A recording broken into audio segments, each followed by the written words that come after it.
अब जो बड़ी सिंपल सी और मज़े की बात है ना, आपको पहले किसी ने नहीं बताई होगी, वो पता क्या है कि जहाँ पे वो वर्ड जिसको हम प्रोनाउंस करें तो हमारी जो ज़ुबान है मुंह के किसी भी हिस्से के साथ टच ना हो, वहाँ पे हमने एन लगाना है। ठीक है जी। आप बहुत सारे वर्ड जो हैं वो बोल के देख सकते हैं, जैसे ऑनियन, हैपल, इस तरह ऑनेस्ट। ठीक है, ये जो मैंने 3 वर्ड यहाँ पे लिखे थे, इनको मैंने अगर बोल के बताया है तो आप भी प्रोनाउंस करके दे सकते हैं। ठीक है जी। तो इनके साथ हमारी जो ज़ुबान है वो किसी वर्ड के साथ टच नहीं करती। अच्छा, जो मज़े की बात अब मैं आपको बताने जा रहा हूँ वो ये है कि मैं कहता हूँ a pen, a cup, a table. ठीक है जी, ये मैंने बोल दी। अब मैं आगे बोलता हूँ a onion, a apple, a honest man. अब यहाँ पे क्या हो रहा है, खलल पैदा हो रहा है।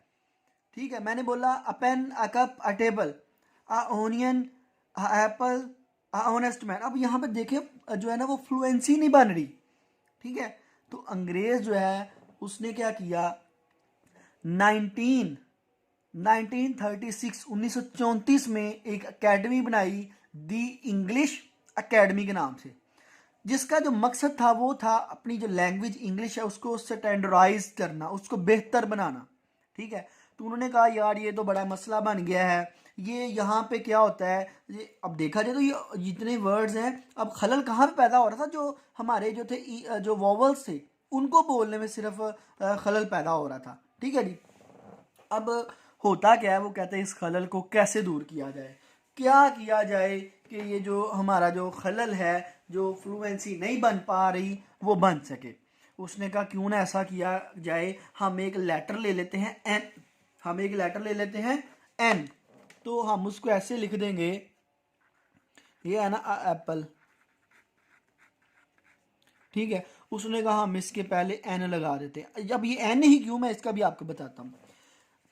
जब इसको बोला तो ये बन गया अन एप्पल, अन एप्पल। गौर से सुने, अन एप्पल, फ्लुएंसी तो बन गई, लेकिन क्या हुआ, ये वर्ड जो है वो चेंज हो गया। अब उन्होंने कहा ऐसा करते हैं, ये वाला जो एन है इसको ए के साथ लगा देते हैं, तो ये हमारा बन गया एन, बन गया, जो बेसिकली एन नहीं है। ठीक है, मैं आपको बताता हूँ, इसको हम कह सकते हैं स्टार्टिंग वर्ड है। तो ये वर्ड कैसे पढ़ा जाएगा, अनएप्पल। ठीक है जी, अनएप्पल, एन एप्पल नहीं, एन को वर्ड है ही नहीं। ठीक है जी, तो ये वर्ड क्या था, ये अनएप्पल वर्ड है। ठीक है, तो इस तरह जो है वो जो हमने सेलेक्ट किया, इंग्लिश लोगों ने जो एकेडमी को लीड कर रहे थे कि इसके साथ एन लगा दिया जाए, तो हुआ क्या, इसी तरह हमने क्या किया कि भाई जितने भी जो वोवल्स हैं इनके साथ ए लगाने से फ्लुएंसी नहीं बन पा रही, लिहाजा एन लगा दो, तो बन गया an onion, an apple, an honest man. अब देखें ना, फ्लुएंसी बन रही है। अब अगली बात यह है कि भाई उन्होंने ए के साथ एन ही क्यों लगाया, ए के साथ बी क्यों नहीं लगाया, क्योंकि ये वर्ड ऑलरेडी जो प्रीफिक्सेस थे, यानी जो लफ्ज़ से पहले लगा दिए जाते हैं उसको बोलते हैं प्रीफिक्सेस। ठीक है, और सफिक्सेस जो किसी वर्ड के बाद में लग जाते हैं। अब ये देखिए, ये ऑलरेडी एक वर्ड था एब्स। ठीक है, जो 6 एब्स बोलते हैं बैली की, उसको बोलते हैं 6 एब्स। तो इसीलिए उन्होंने कहा नहीं, ये तो फिर वर्ड जो है वो ख़राब हो जाएगा, क्यों ना इसके साथ हम जो है ना वो ए सी लगा दें। ठीक है, तो ए सील भी नहीं लग सकता क्योंकि एक्नॉलेज वर्ड है, एक्नॉलेज, इसी से ना एक्ट वर्ड है, ए सी टी एक्ट, तो ये ऑलरेडी किसी वर्ड का हिस्सा है। ठीक है जी, इसी तरह उन्होंने कहा जी ए के साथ टी लगा दे, तो ये ऑलरेडी एक प्रेपोजिशन है, ए टी एक्ट। इसी तरह उन्होंने कहा जी ए के साथ एस लगा दे, तो एस भी नहीं लग सका। ठीक है, वो ऑलरेडी एक हमारे पास एडजेक्टिव है एज। ठीक है जी, जैसे कि मैं कह सकता हूँ शेयर माई चैनल और videos as you can.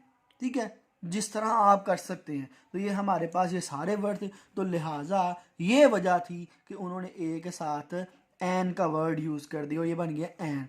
Basically जो हमारे पास आर्टिकल है वो सिर्फ है ए और दी, एन कोई नहीं है। तो मैं उम्मीद करता हूँ कि आपको समझ आ गई।